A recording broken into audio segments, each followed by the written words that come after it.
for research in sensing, so you're at one of our events. We're an interdisciplinary research institute at UC that's focused on sensing and perception and sensor technology development. We do quite a few things, one of which is a graduate training program. We've got some of our graduate fellows here, and one of the faculty members involved in our graduate program. We run these public-facing events. They are called alloys. I'll tell you just a quick thing about that to orient you in just a minute here. We also have an annual working group that's going to be in 2 weekends. This year it's about light and its effects on human health and its role in architecture, etc. We also have an annual festival and conference on sensing and perception called IRiS Ignite. That's May 17th and 18th on UC campus. We're really cool. Art, performance, music, alongside like hardcore engineering and biology of sensing and psychology of perception, etc. So we've got great keynote speakers. If you're not on our mailing list already, I feel like a lot of you are on our mailing list. If you're not, you can talk to Nishay or me later, and we can get you signed up for that. I'll keep you in the know. The alloys are interdisciplinary conversations that we have. We like to think of them as a meeting of minds and curious conversation. I think most of you have been to one of these before, but the idea is that we invite 6 people to talk with each other, but they're really the seed crystal for a much larger conversation that's meant to involve the audience. So they don't tend to be very prepared. I know that Chris and Pietro both have kind of got a couple of questions to get the conversation moving, but then it's meant to move outward from that into these concentric circles. So raise your hand if you want to ask something or make a comment or you're curious about something. So Chris and Pietro will be helping to bring those audience insights in. Nishay is here streaming us live through Restream. That puts us out on YouTube and Twitter. And our audiences there can engage with us digitally, so they can write in questions. So Nishay may wave her hand around in case somebody in our virtual audience wants to say something.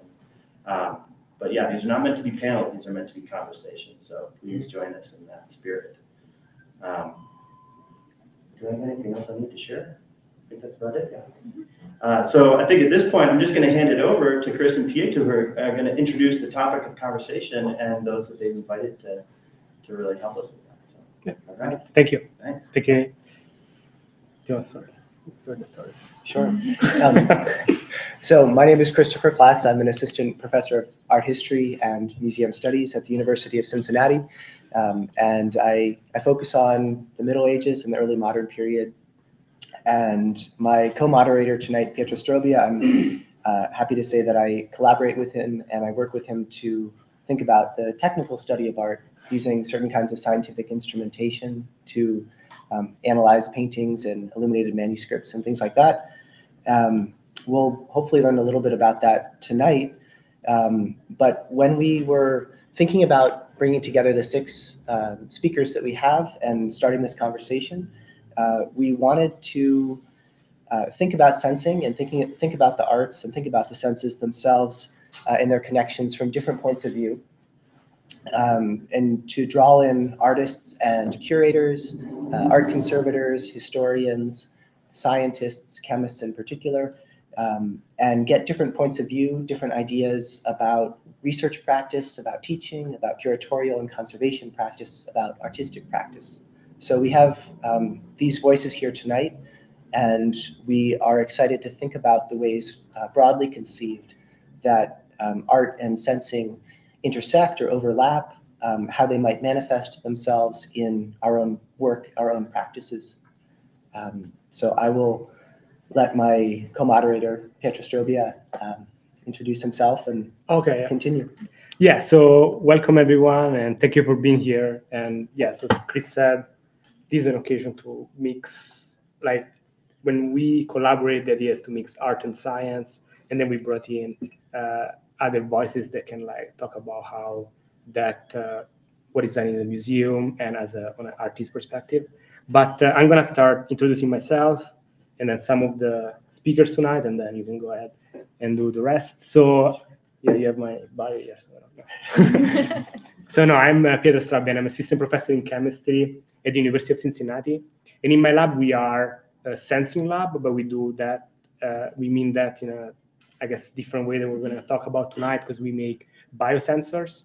But in our lab, we also use Raman spectroscopy, which is a scattering technique, which means that all we do is we shine a very strong source of light on a sample, and then we get the scattering spectrum. This is a very non-invasive process, because light, unless you really push it, light doesn't really burn things. So it's very good for artifacts, but you get a very high grade of information from this technique, and is especially good in detecting different type of pigments. And I think Lindsay will maybe discuss a little bit of that. And so when I started my lab, I do want to do chemistry, but I also want to do something like more, they could be more, I guess, moving away from the normal field of chemistry or the type of work that we do, and also trying to be like the idea of outreach. So doing something like outside of like just something that benefit the lab, but like try to like benefit like museums or other artists in the area. So we started to do some Raman for connecting to art, and I work with Chris a little bit on that. And in the future, we also want to start teaching some of that as well at University of Cincinnati. And here with me is also Dr. Lindsay Kissel. She works in my lab. So yeah, she's a postdoctoral researcher at University of Cincinnati in the chemistry department. Before coming to my lab, she was a PhD student at Portland State University. And before that, she was at Louisville. She did a bachelor in chemistry as well.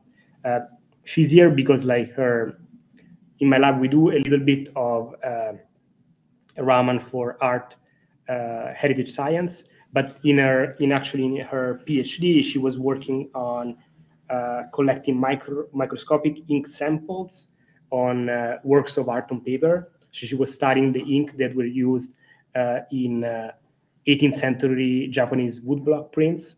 And so she has a lot of experience in working with museums and doing chemistry for heritage science. And with us is also the chief conservator at the Cincinnati Art Museum, which is Serena, that she joined us tonight. And which before being the chief conservator at CAM, she was a conservator in paintings at the Detroit Institute of Art. And before that, she got her master, she got a bachelor in art history at Tufts University and a master at NYU. And she actually recently, they were in the news, both Serena and Peter, which you're going to introduce. They were in the news because they discovered a portrait beneath Cézanne still life. So they were able to see something beyond the painting, and that's definitely a question that the audience should ask and fill in. And yes, but those are two of the panelists that are going to be here with us. And yeah. Chris is going to introduce. And I'll introduce the other two panelists. Yeah. So sitting across from me, Dr. Peter Jonathan Bell. He's the curator of European painting, sculpture, and drawings at the Cincinnati Art Museum. He's been there since 2017. And his degrees are from Oberlin College, the Courtauld Institute of Art, and the New York University's Institute of Fine Arts. He's widely lectured and published in North America and Europe on Renaissance and Baroque art history. And before Cincinnati, Peter was a curator in the Department of European Sculpture and Decorative Arts at the Metropolitan Museum of Art in New York City.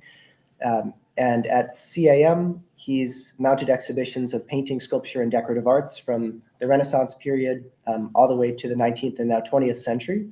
He's spearheaded many acquisitions, and currently he is working on a Picasso exhibition opening in June. And Peter I know all the way back from early graduate school days, and I've had the good fortune to see him in Rome itself when he was a fellow at the American Academy. And it's always a pleasure to invite him to my courses and get his take on exhibitions, on art and science, on many different things. And he has a lot of interesting insights on thinking about art in the senses in the 15th century, the 16th century, how objects themselves give us clues today about how they were sensed, how they were perceived in that period. Ideas that we can apply to works of art of all sorts and presentations of artworks in museums. And then sitting to my right is Supramarin Agarwal, And Supermarin's an Indian artist working at the intersections of architecture, sculpture, and landscape. She's presently engaged in Field, a collaborative arts project that considers the cultivated lawns in contemporary cities to explore how our conceptions of nature are shaped by colonial narratives. Her work's been exhibited internationally, including at the Venice Biennale for Architecture in 2021, the Untitled Art Fair, Headlands Center for the Arts, Governor's Island, Tactile Bosch, Wales, the India Habitat Center, and others. She's the recipient of a Franklin Furnace Fund for Performance Art, the NYFA Immigrant Artist Fellowship, and a finalist for the Creative Capital Award. Supermarin is an assistant professor at the School of Art, and she has an MFA degree from the San Francisco Art Institute in California. So we have the six of us here, and so I'm just going to start off with kind of an open-ended question, and following that, we are excited to take questions and comments and thoughts from everybody in the audience. But I'm just going to start with one, and this is to everyone. So the question I'd like to ask and have you guys think about is, in your own work, whether it's artistic or conservation, curatorial, scientific work, how do you think about art and sensing, or art and the senses, broadly conceived? Where are the overlaps? Where are the intersections? And how might they be manifest explicitly or implicitly in your practices? So in artistic practice or in conservation practice, curatorial work or scientific work, where are those intersections, and how do you see them? Okay, I'm gonna start. And you should start. With another question. You can lead us off. Yeah, but so I think about this a lot, and so actually I think there is overlapping, of course, but I think there is a big separation between the two things, because so my point is this, and I'm not making it super clear because I didn't prepare it, but so the idea is this: so with science we can sense something and we can identify all the tiniest variables that make a certain paintings. Now, if I have all the variables that make that painting, so if I know this pigment went there, this pigment went there, this pigment went there, can I really replicate that painting, or is there something else in art that I guess transcend like itself, the object, and like give you a little more to it? And what is that additional things? Because I don't know, my thought about this is usually when I go see art is usually if I have the context, that probably gives me a lot more about that art piece. But I think there is something even more than that, like, because like even like if someone that doesn't know anything about art go to a museum and sees like Monet nymphes, I don't know, it's in English, lilies. Yeah, or lilies, yeah. If you see the lilies, like, is gonna experience something unique, and so I think we can sense art with science, but I think there is something that we cannot do, otherwise it will not be art. But it's still useful science. But, yeah. But I think it's interesting to say. Yeah, I don't know. What do you guys think on your side? I think piggybacking off of the idea of like putting together the variables, though, and in the experiences that I've had, we often now seeing pieces that are very old, right? We may see something that we perceive as one way, but when we do that analysis and we put together those variables, we might find that something has changed over time. And so the way that the current population is taking in that art and the way that they're perceiving it is different than maybe the way it was perceived when it was originally made, because of fading of colors or shifting of colors. So I think that is also something that's interesting to think about, is that we're not experiencing what was experienced when a piece was commissioned or made in the past. So does that go back to the idea that art piece is art because of the context, or? Yeah, I think, there's because we have the context, yeah. Right, and the context changes the way that we perceive it. So the variables that you're talking about putting together do give us a different context than you would get in a museum, but it still changes the way that you perceive the object. I think there's another change you have to think about too, is that illiteracy. A lot of the things I've worked on were made to communicate to people who couldn't read. And so they would have a purely instinctive reaction to, usually I'm talking about Christian art. And I just always remember a big project I worked on was assembling, or theoretically reassembling a big altarpiece that had been cut up, and it was scenes from the life of a saint. And the pieces were all over the world in different collections. And when it came down to putting them together, you can do things like matching wood grain, matching nails, matching trims. And your instinct is to put it together, reading from right to left, top to bottom. But in fact, people don't read.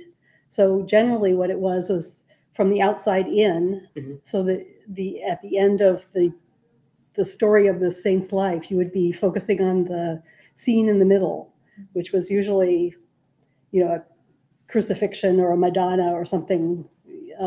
So that was a kind of an eye opener for me, to really take a step back and think about your audience. One of the things that I do in my teaching and in my research is I try to take advantage of museums like the Cincinnati Art Museum and some of the displays. And so in one of the medieval and Renaissance galleries, there is a very large Spanish altarpiece.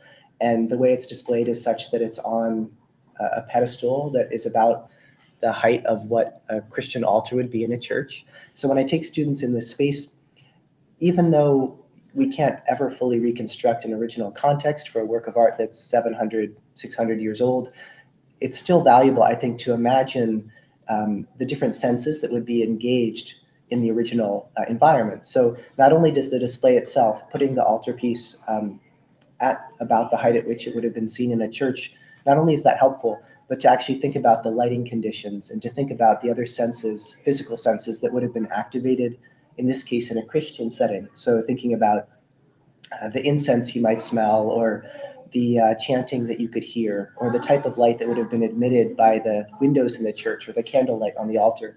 So even though it's a very kind of straightforward idea of art in the senses, the idea of imagining and trying to think about what it would have been like to see an artwork, but also to have your other senses activated by the overall environment, or to immerse yourself, is a helpful thing to do. And some museums and some exhibitions sometimes go further than others in offering a reconstruction of that original environment.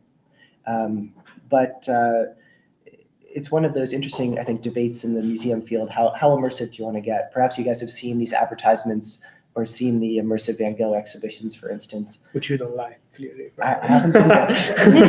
That's another topic. But I just wanted to say that it is a pleasure to bring my students to the Cincinnati Art Museum and to think about some of the display strategies that perhaps Peter's put into play, or his colleagues. And Serena, how you've thought about some of these works, or even brought them back and made them what they are today for us to use as a touch point for thinking about artworks back in time. I'm not going to comment on the immersive Van Gogh show.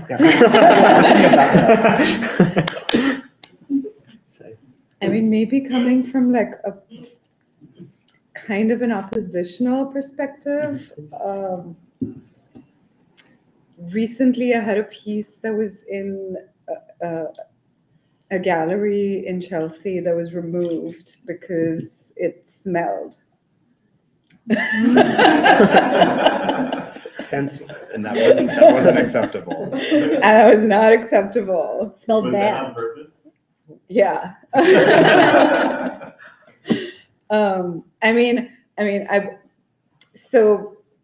I collaborate, and I've been collaborating on this pretty durational project. And so I use waste lawn clippings, and I've developed a new biomaterial, bioplastic from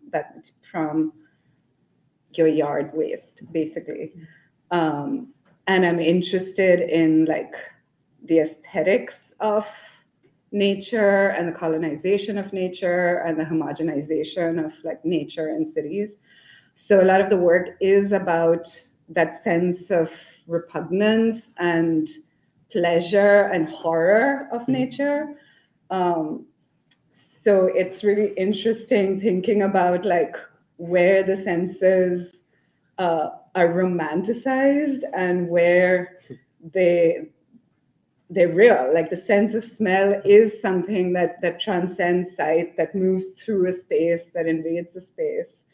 And I mean, I didn't intend for the gallery to be so upset with it. And I think the smell is really nice, but it's also such a cultural thing, right? Like in India, we have a tradition of henna, which is like this green pasty thing you put on your hands, and like the city is sensorial. The things are allowed to smell in different ways.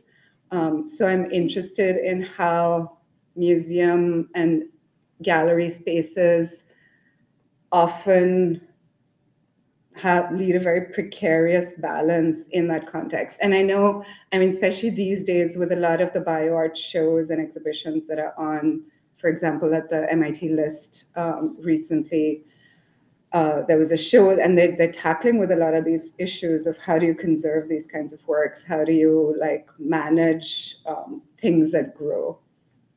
The Biennale is only 2 years. I have a question. So when the piece was put into the gallery, were they aware that it was going to smell in advance?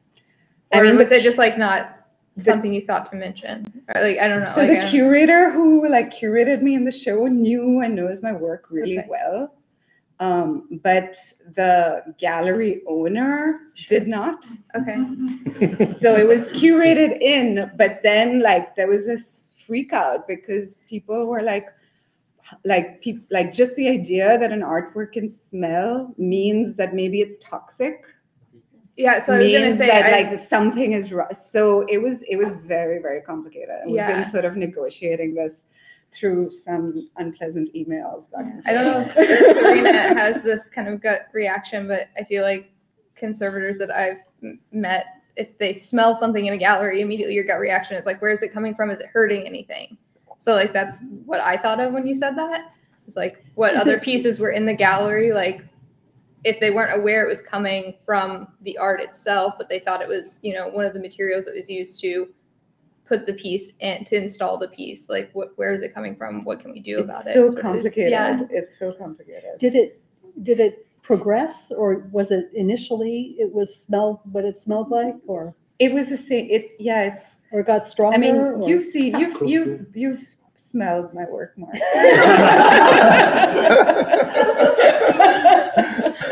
Very interesting encounter. But I'm reminded of all the years I spent in New York in the 80s and 90s. In relation to sense, the withdrawal of the senses from engagement with work was so pressing, and to the extent where really it was really a cerebral engagement above all, in the discussion of concepts and ideas. To the extent where if you did go to an opening, which was extremely rare, and there was food and wine served, it felt wrong. So you could smell it as you came up the stair, and that really cut through any possibility of engagement with the work. So I think that smelling your work instead of food would be a relief, of course, but it's still be disconcerting, I'm sure, for many people. When this is great, this is so great. No, I mean, don't you think? No, but when I thought about that, your very open-ended question, Chris and Pietro, my instinct. Well, first of all, I was thinking like, experiential sensing within a gallery, and how much light to put on an object. How when I walk through the Dutch gallery at the museum, it's always freezing cold, and what does that do to how I interact with the art? But then where my sort of research mind goes is back to, the Renaissance and who they're looking at, and, Aristotelian, philosophy of perception, and it all connects back because, from that early moment, there's a hierarchy of senses, right? And Aristotle connects vision to the intellect. and senses like taste and touch and smell are they're at the same time they're both they're more vulgar, they're less they're less lofty, but they're also more primary. So like they give us, according to Aristotle, they give us more information. Touch, and the work that Chris was referencing before has to do with small scale sculpture and how interacting with sculpture with your hands. But it all so a lot of that thought is that the touch gives you more information, but it's not what we should be striving for. And smell gives you more information, but we need to be sort of doing the New York scene thing and reading it all with our brains and our eyes. I'd ask you both if you thought it might be different for the artists of the Renaissance, because one book I love is Evoke Diary from the 16th century Mannerist painter, where for all our reading into the work about expression and chaos, psychic chaos, all he talks about are the meat of meals he's having, and when he refers to his work at all, it's sort of a little drawing saying, "I painted the leg today."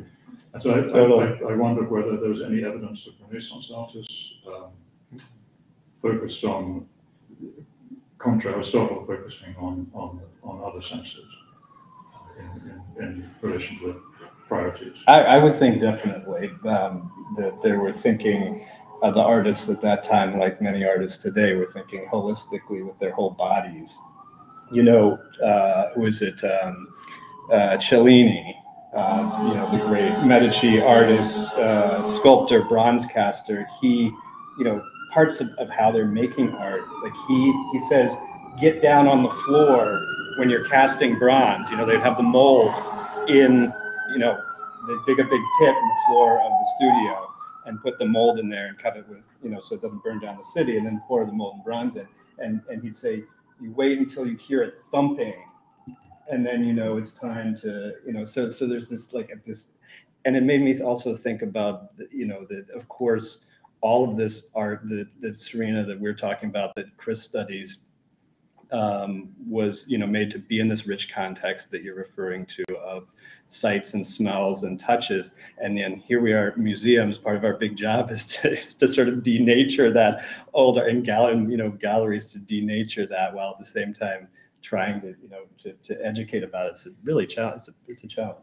I mean, it's so interesting because it is sort of like the relationship between like where the work is produced and where the work resides, right? Like the function of the studio kind of texts, and like what is this sort of usually dingy, dirty, smelly basement space where all of these works are being produced by usually not very wealthy people, and where they go to land or live or die. It's so interesting.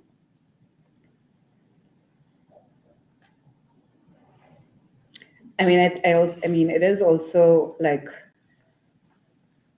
was beautifully put, I think, about the visual sense being the one that's sort of like more invisible or private, and that there seems to me some relationship between like the sort of individuation of like you go to the space, and even if you go together, you experience the work alone, and that sense of like, I think, therefore I'm separate, we are separate, versus in other cultures or other ways of being where like the work is meant to be experienced together, so the smell is shared and the work is shared.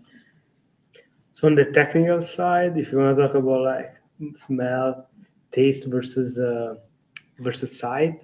So technically, if you think about it, like how chemistry works, like sight is a much less advanced sensor than would you think for like smell. Really? Instead. Yeah, because like so for the smell, you need like a protein that has to shape perfectly in a certain way to like catch a certain chemical And once it catches, it like give a signal and that goes in. Like sight is purely in your brain. It's like I consider it like high quality data versus high quantity data. Like right now, our world is going towards high quantity data, which means like you take a picture with your phone, AI will tell you everything about what's going on in that picture. But what I do in my lab is sensors, which like catch a very specific molecule and quantify that very specific molecule, which is more similar, like a biosensor is more similar to your nose or your tongue. Like the sight is all AI, like the equivalent of AI on a computer. You see an image, you have seen so many images, and now you can connect that image to something. But at the end, we are really like have like a few sensors in our eye that can catch like different wavelengths, but that's it. It's not that intricate.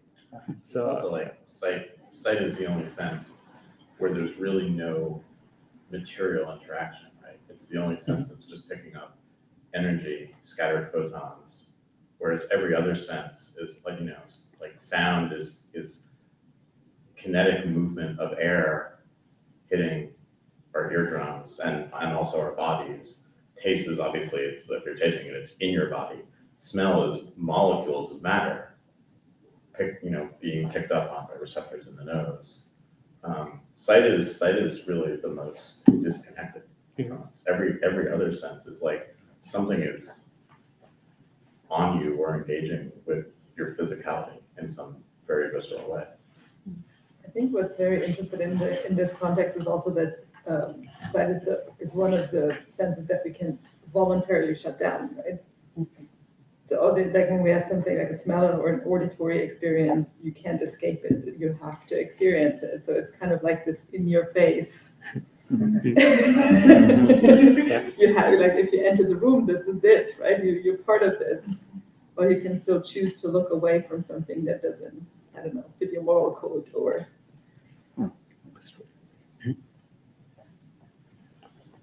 Yeah, maybe this changes the topic a little bit, but I go to a lot of museums, and I always wonder that we look at these 400, 500-year-old paintings. In fact, in some cases, 1,000-year-old paintings, and these were meant to be seen in a very different kind of light, right? I mean, the museum, the galleries have electric light, even though it's low, but still it's totally different kind of light, and I wonder what that has done to our perception of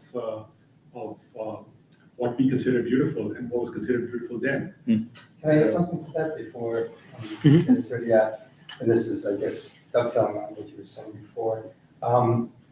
The perception of something, it's not just the perception of something changes because, the lighting is different now than it was, say, 500 years ago. It's also the role of the work has changed so dramatically.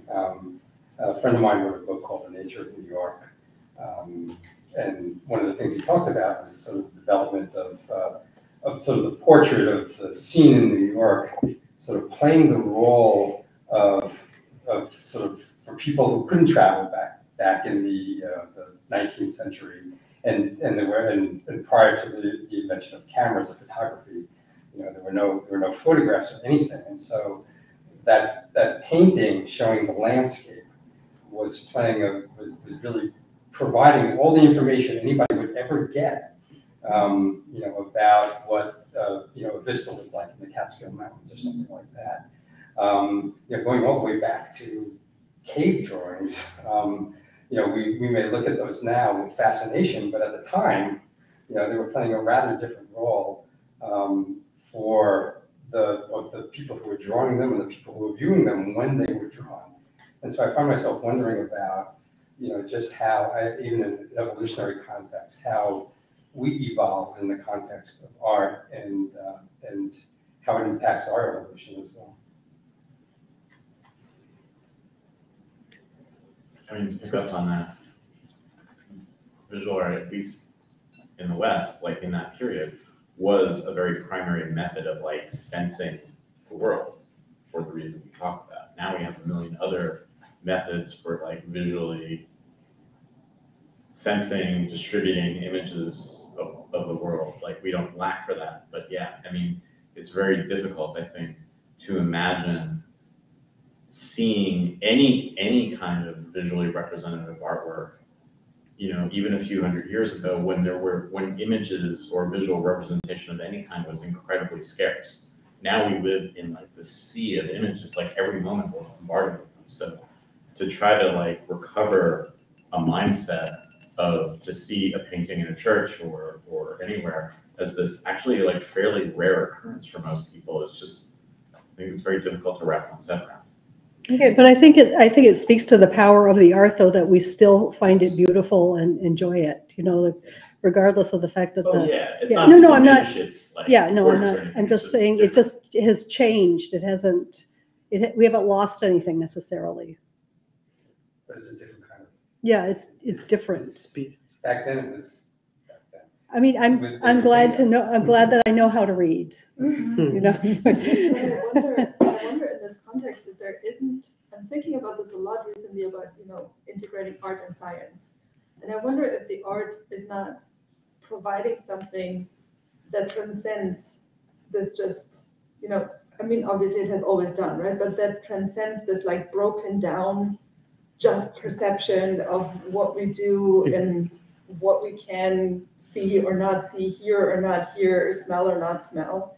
It has something additional, right? It has something, I don't know how to grasp it. You're better at describing it probably than me. I mean, at the risk of sounding like a blasphemous scientist, I mean, art is certainly greater than the sum of its parts, right? It Right, is and what it's it is still- because of the parts coming together.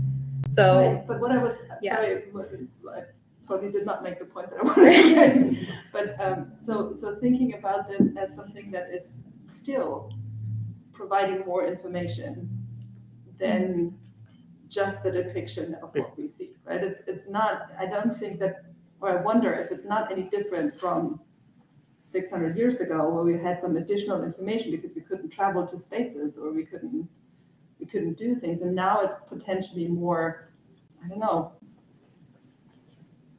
showing us something that we otherwise couldn't describe in words, or a controversy that we don't have semantics for yet, or that we don't. Yeah. Sorry. No, that's it. And also, we have to remember that the depiction of place was actually not the dominant kind of art at that time. If you look back at the art of the Renaissance or before that, and even in other traditions, the Indian tradition, the Persian tradition, and so on, they were not that interested in depicting place. They were interested in depicting people, and a lot of imaginary stuff. I mean, obviously a lot of it was religious, but it was totally imaginary. No one was seeing angels, but they were painting them. And then, of course, there's people like Bosch and Bruegel and painting totally imaginary things.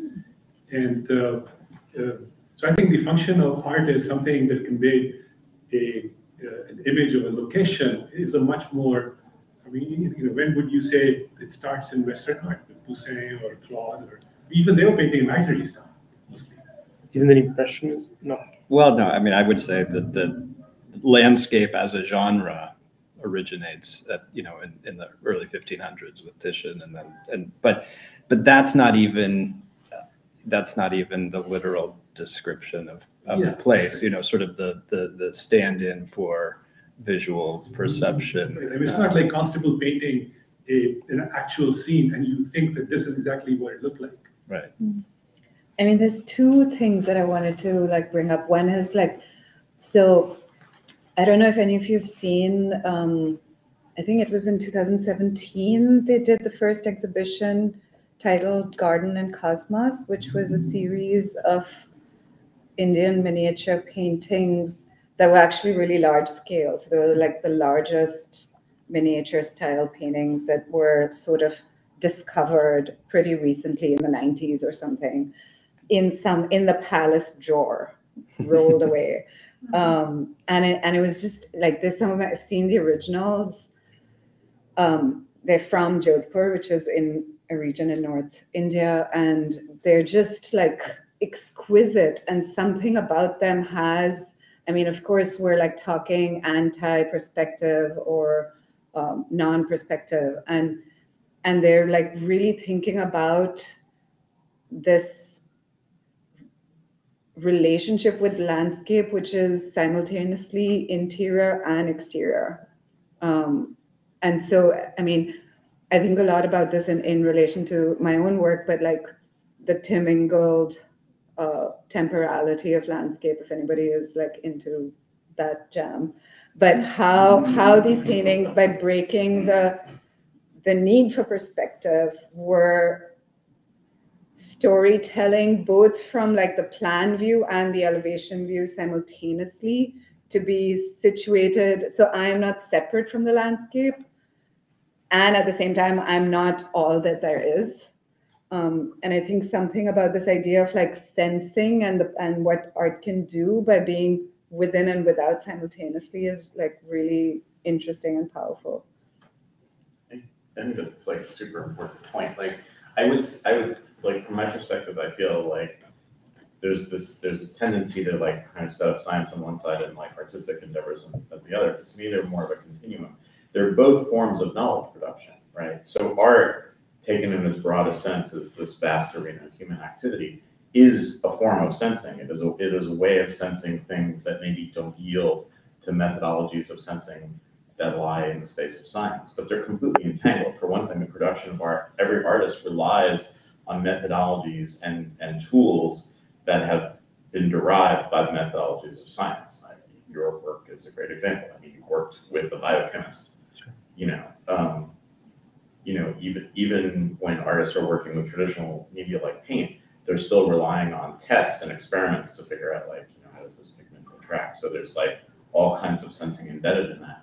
But the larger project of expressivity and like a reinterpretation of the world is just another form of another system of sensing. I mean, this is like when I'm teaching, it's like such a big part of that, because there's like, it's sort of weird that what do artists do with materials, right? Like there's this stuff here in front of us and like it's wood and I don't understand it and I don't get it, or I'm not good at using it. And how do I like build a relationship with this like dead thing that's so just static unless I activate it? And I think that like what you were maybe speaking to is we often talk about this as like the object is performative. All artworks are performing. It's not about making interactive art or not, right? And there's some kind of like energy and thrust and body and ritual that you're like thrusting through your body into these like dead things that enable them to vibrate and perform somehow. So then you can die, but this thing is continuing to vibrate. And I think that that's one of the most exciting parts for me about teaching, is like, how do we make things vibrate? So teaching people to look at art is actually giving them a new sensory perception, a new tool for sensory perception. I like that. But creating art is always a sensory experience anyway. Even if you're just painting, the feel of the brush and the paint on the canvas, and just and its relationship with how it's going to look. And of course, if it's sculpture or something, it's even more so. But of course, we talk about, we can never separate ourselves from these fascinating discussions about the sensory experience of making a work or encountering a work. But I'm sure if we try, just as we try to reach agreement over how people felt about an altarpiece in the Renaissance, there must have been innumerable different opinions and reactions that people would have said, the light is terrible in here, I can't see a thing, or why haven't they lit the candles? So I think that we tend to coalesce opinions around some common agreement so that we can teach effectively or make an argument in a museum, when in fact we should probably be countenancing, well, there are people who respond adversely to the style of your work, and there are others who enjoy it. And so what happens in the gallery is probably a little different from what happened in a medieval church. But I'm really fascinated by this, I don't know the terminology, but this cellular examination of the work. Because in discourses that I've had, in teaching discourses around contemporary art, one always tries to get to some kind of, or one tends to try to get to some kind of essential basis, where we say, let's forget about questions of identity, let's forget about the narrative, let's forget about the biography, let's try to discuss what these materials are and what these forms are so that we can achieve some common basis for discussion that we can share. And so I would find it immensely relieving to be able to say, look, we're only going to be talking about this painting on a molecular level. We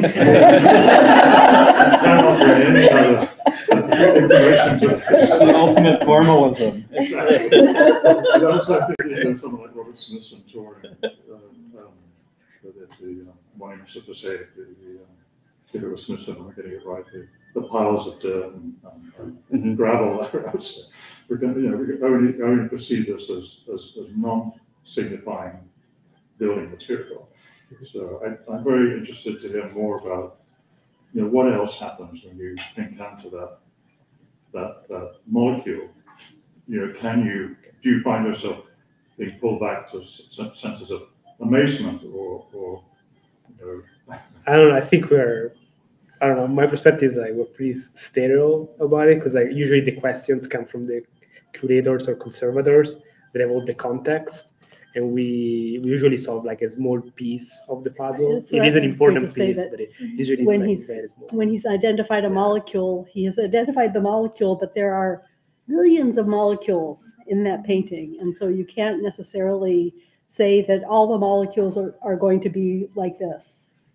So you have to get a larger context whenever you get any kind of analytical information. And then I think it usually often means nothing unless there was an hypothesis that you can prove or disprove. For example, what Lindsay was working, and I think at the Met also, I know they work on this, there are some pigments, I cannot say dye, I have to say pigments, that move from the America to Europe, or some pigments that are only used by if the person that wanted the piece of art was very rich, that they were used, and you can identify those. In that case, you identify that, and you give a piece of information to the curator.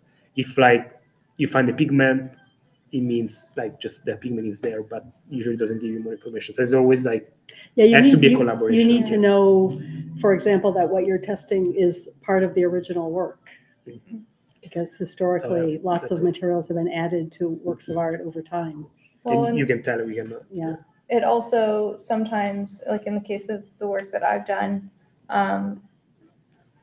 we answer the question, what was this molecule?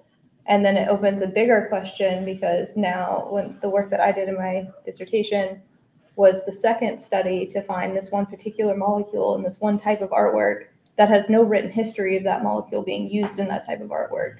And so now there are two museums on two different coasts saying, okay, we both have evidence of this. We don't know, the provenance or how this colorant came to be used during this time, even though the works we were looking at were largely commercial. They were commercially made prints that were distributed widely throughout Japan. So it opens up more questions sometimes too of, where did this come from, or why was it used, but no one talked about it. So to paddle for science is a very cool project that is actually my collaborator is working on, and without what they do, which is especially offset Raman, it would not be possible. So at the British Museum of Art now, they have letters that were sent probably to the Queen, or in that context they were never open, and they cannot be open for some British reason. I don't know, they cannot open them. And now they have this microscope that can look at it's not just a simple microscope. You get scattering light, and you can look at different depth, and you can identify what molecules are there. So I don't know how many folding there are, but they can map and see where ink and where paper is, and they can they're reconstructing what they're saying, and they're discovering now what they're saying through science. So that was already a piece of art, but now they actually give more context to the piece of art. Hopefully it's something important that they wrote in this letter. I think you were trying. So I'm wondering if in these chemical or spectroscopic investigations, if you ever stumble across things that tell you a bit more about the situation that the artist was in, non-pigments, things that get incorporated into the art that tell you something about, because I'm actually really compelled by this really sharp divide between the sensory experience of the artist making the art and how it becomes kind of divorced from that.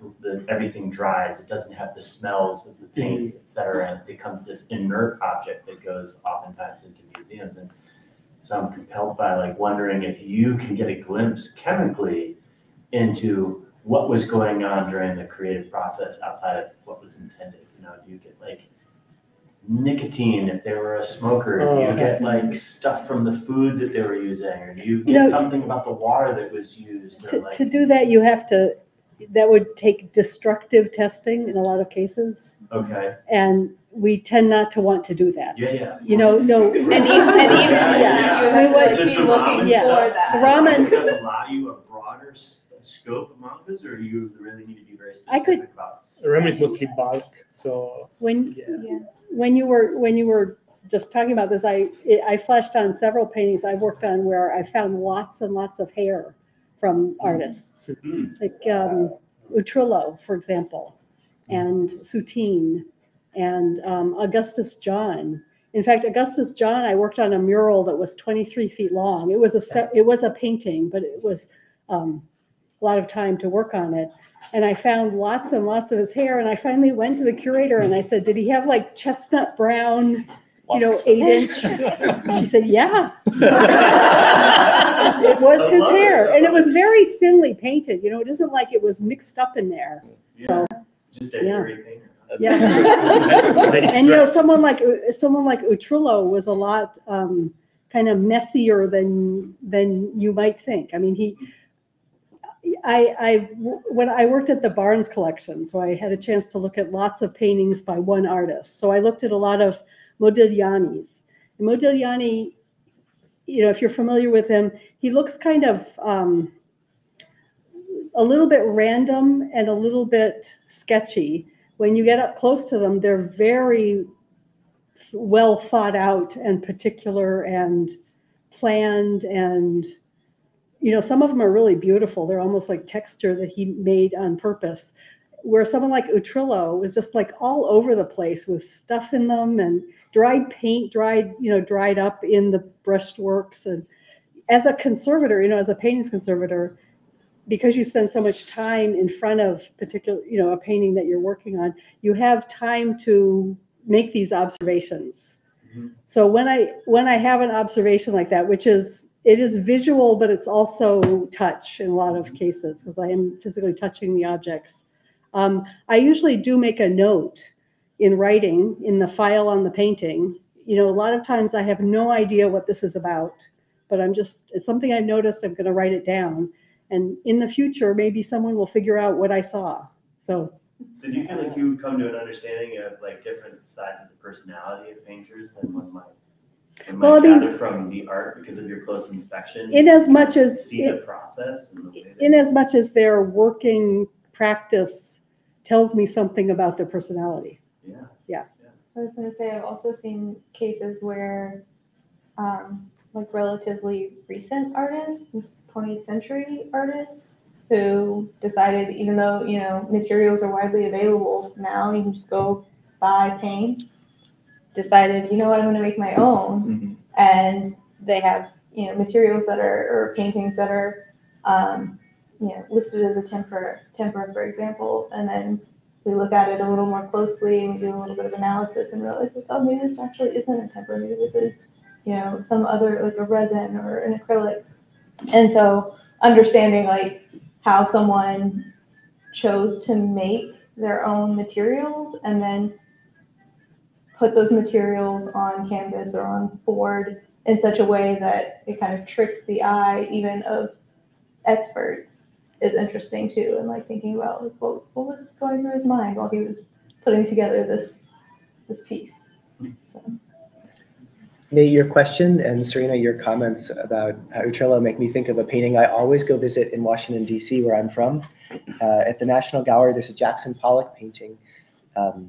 And if you look at it from the side, and so that the light rakes across the surface, and you get a sense of its texture even more than you do in front of it, you can see a giant cockroach that was unfortunately crawling across the canvas. So if you've seen those famous photographs of Jackson Pollock, he would put his canvases on the ground and drip and splatter, but there's a cockroach that you can see. And so it gives you a sense of his working conditions, maybe what it was like. And I don't doubt that if you looked really hard and spent a lot of time with his other works, you'd probably find cigarette butts or other things like that. But I always go look at this wonderful, famous painting, Lavender Mist, and if you look at it from one side, you can see like the little antennae, and so it gives you a sense. But It didn't need advanced spectroscopy to find it. No.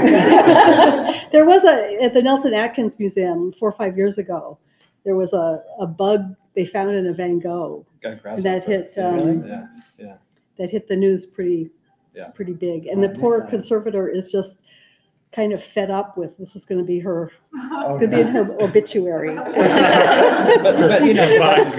that does tell you that Van Gogh was sitting out there in the field painting this landscape. He wasn't back in the studio, unless he had a bunch of grasshoppers in the studio. But, so it gives you information.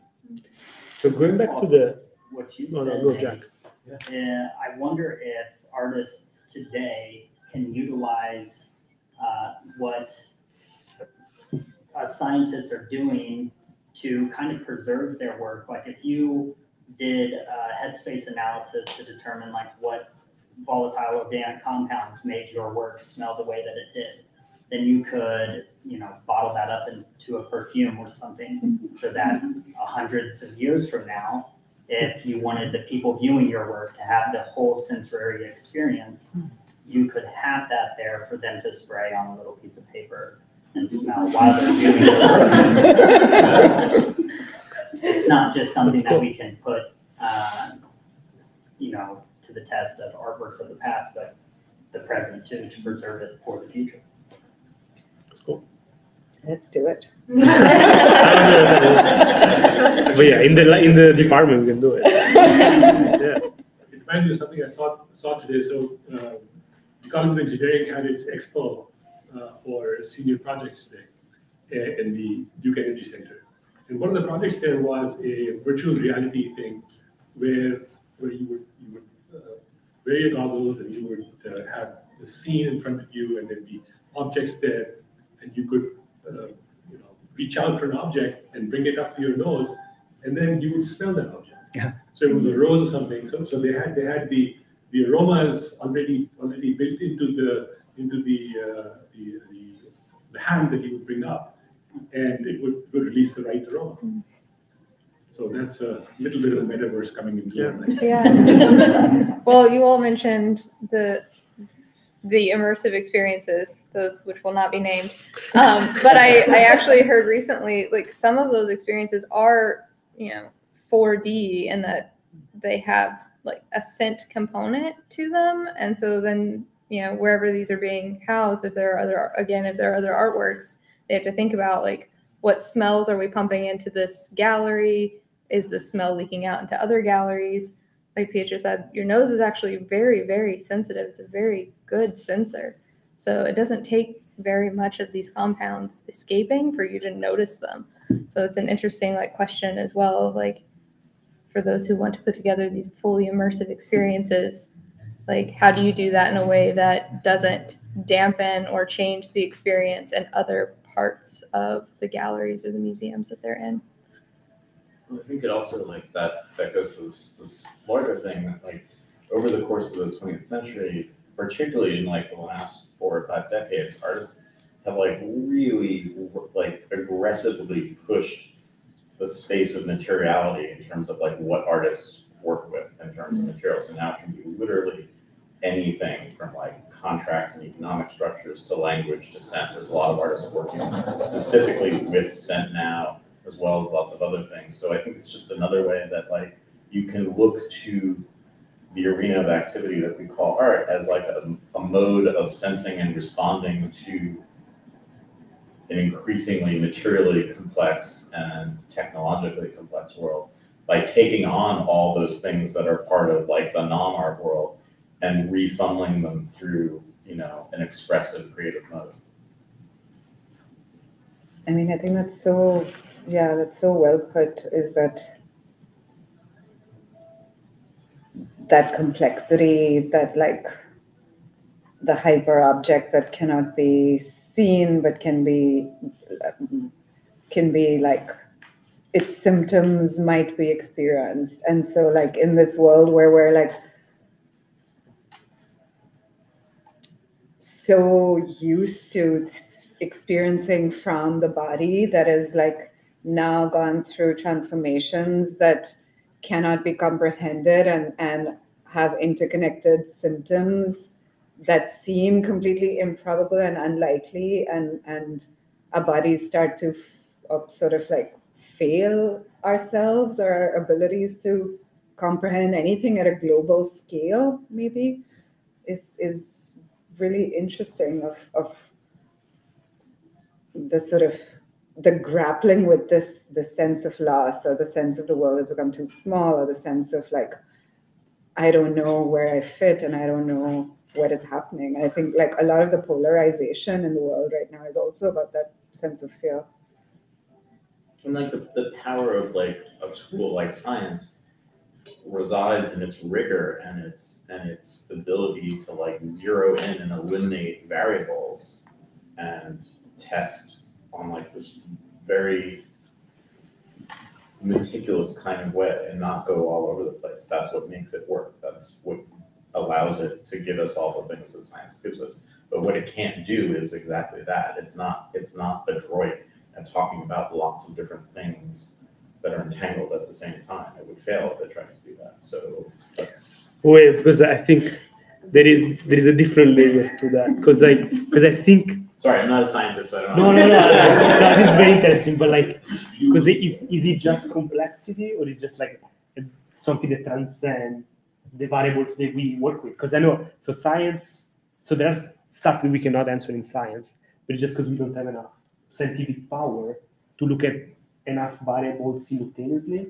But at some point, technically, you can scale up and do it. Or is there something like that transcend these variables that is not even in a world that we can? That's the question. I mean, yeah, I like that. I get your question. I like obviously science can wade into complexity, and there's lots of sciences that can take on extremely complex complexity. And so, maybe it's a semantic difference of like, is there a degree of complexity that escapes capture except by like the intuitive faculty? Maybe at some point those two things would be distinguishable from each other. But I to your point, I think you're right. But there is something in the expressive faculty that has the ability to kind of get at something ineffable. I mean, but that's a question. I'm wary of that word. This makes me think, I'm going to come to the defense of light for a second.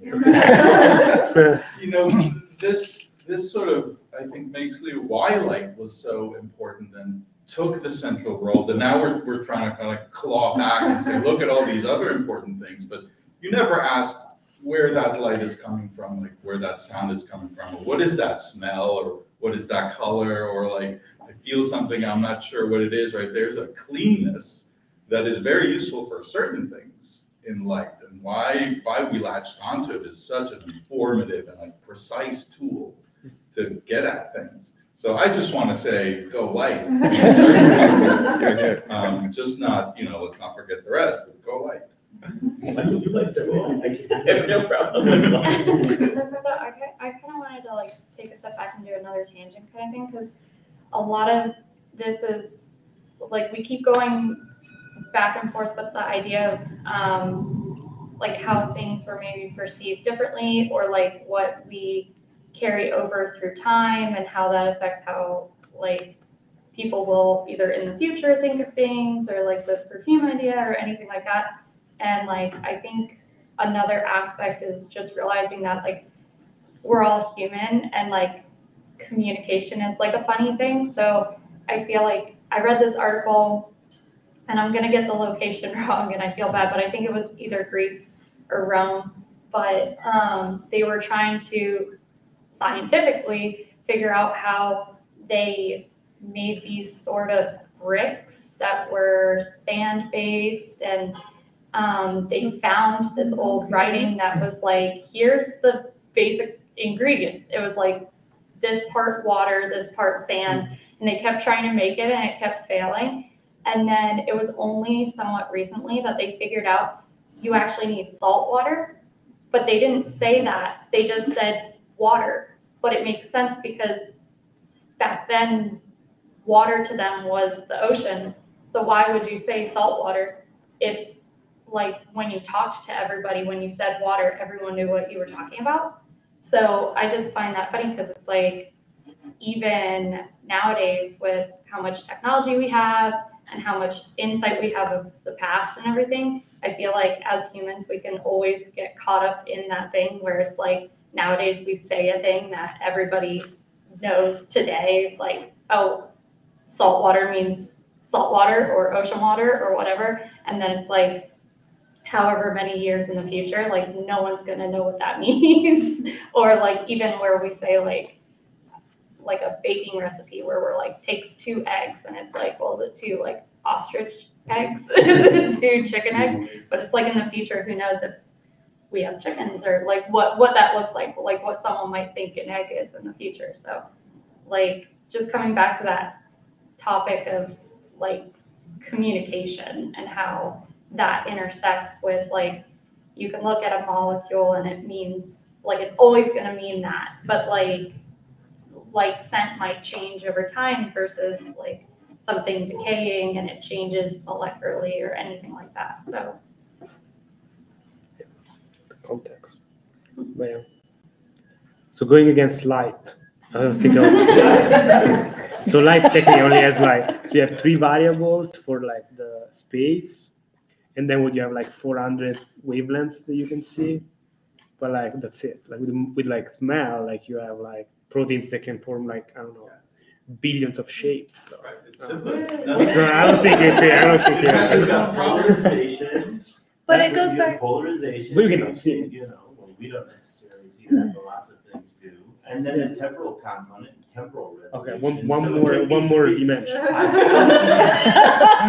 agree that olfaction or chemical sensing is more dimensional, but it's not necessarily more information rich. Yeah. I wanted to argue with you about this earlier because of the bit rate at which you can acquire information about the world around you. But that's the quantity of data, not quality. It is quantity, yeah. So okay, I don't know.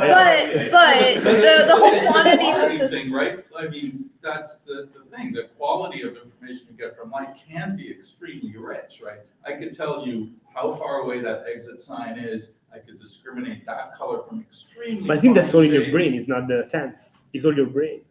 You That's invented a weird that. distinction. Sorry, but I mean, because you system understanding that. It's like the entire system understanding smell.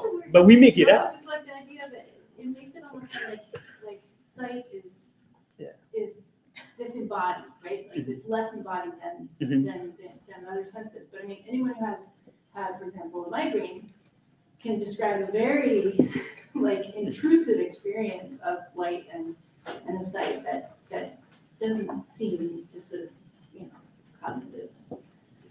That's also But that's like there's whole a reason, right? Like, so our words for theory and speculation, those are all ocular metaphors, one from Greek, one from Latin. They're about understanding through vision.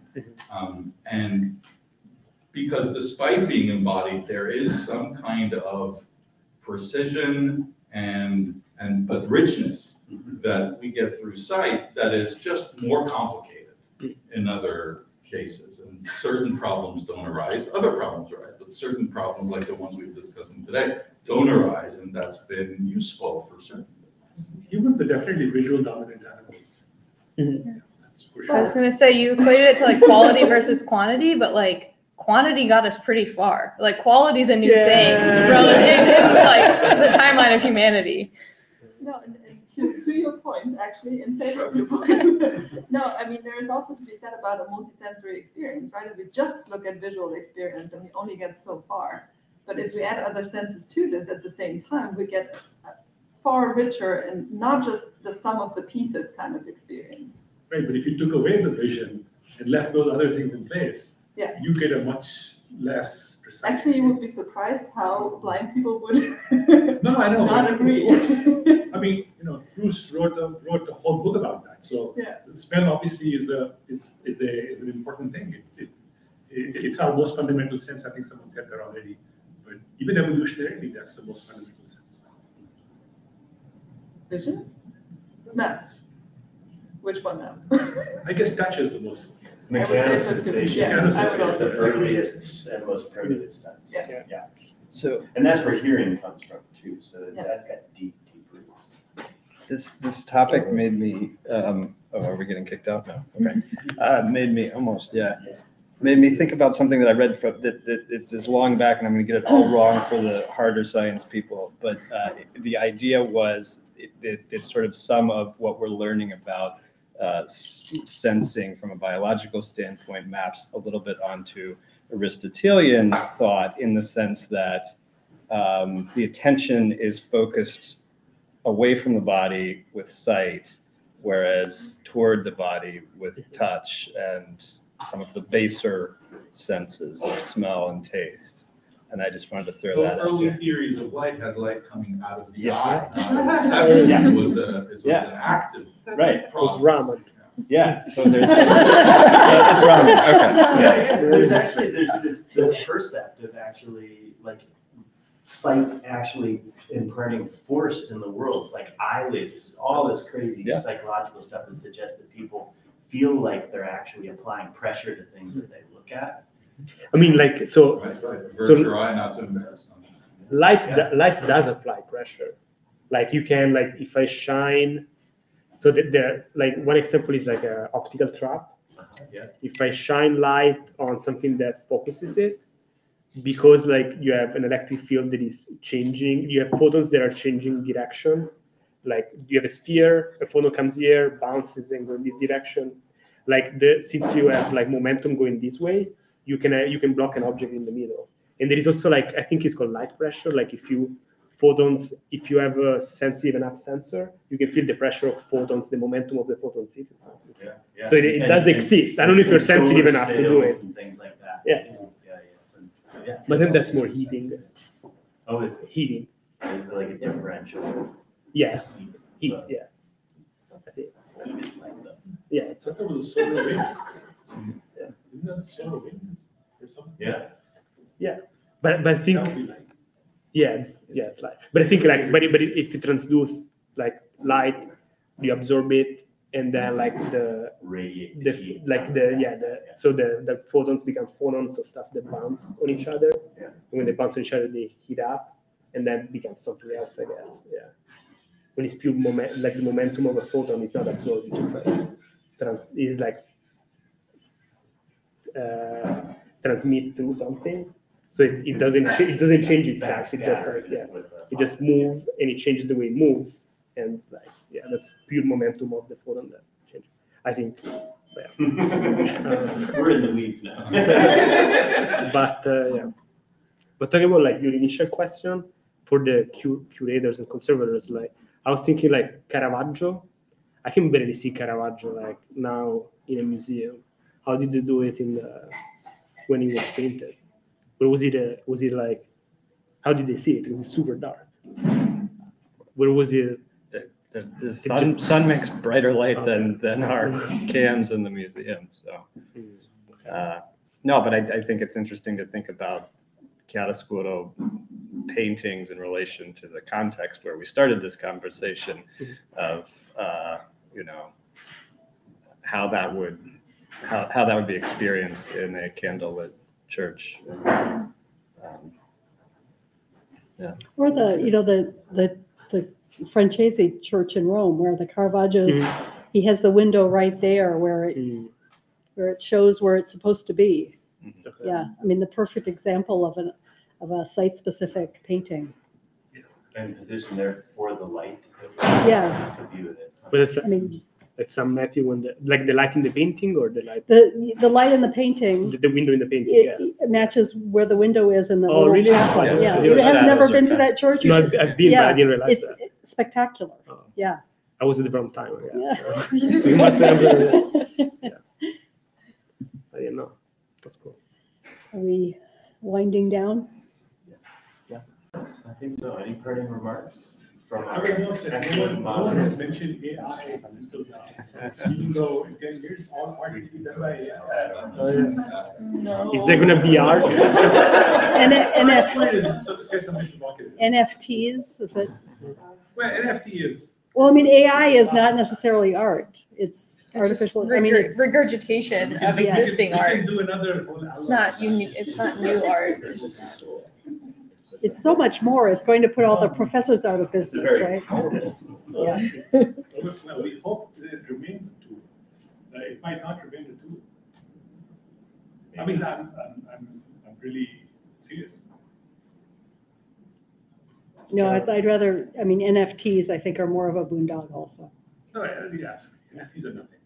They're just trading cards. Yeah. As long as I don't have to conserve them, we're fine. Self-conserving. Yeah. I think with that, we should thank all of our discussants and thank all the audience members for our conversation. Thank you so much. Thank you. Thanks for bringing us together. This is Yeah, great. super nice being Really here. great. Nice to meet Thank so many people. Yep. Okay.